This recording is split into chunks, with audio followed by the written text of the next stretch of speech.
आमच्यामध्ये पण कोणतरी काड्या टाकायचं काम करतंय सारखं, आणि त्याच्यामुळं कुठंतरी एकमेकाच्या तात्विक मतभेद किंवा द्वेष या निमित्ताने या ठिकाणी तयार झाला नाही पाहिजे. अंकुश बरोबर आहे का?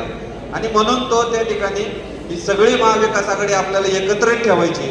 आपण एकच आहोत. उद्या कुणाला जरी तिकीट दिलं तर सर्व मंडळी त्या ठिकाणी काम करणार आहे, परंतु बाकीचे कोण ना कोणतरी काहीतरी एकमेकाला भडकून द्यायचं या ठिकाणी काम करतील. आपल्यामध्ये द्वेष करायचं काम त्या ठिकाणी चालू झालेलं आहे.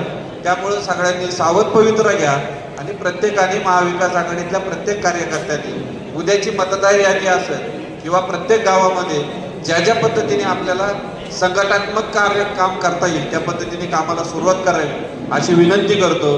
वेळेच्या वेळी आदतच्या वेळी घेणार नाही. नंतरच्या काळामध्ये आधीचं बोलायचं आहे तर त्यावेळेला मी नक्कीच बोलल. आणि खासदार साहेबांना मी शुभेच्छा देतो आपल्या सगळ्यांच्या वतीनं. थांबतो. धन्यवाद.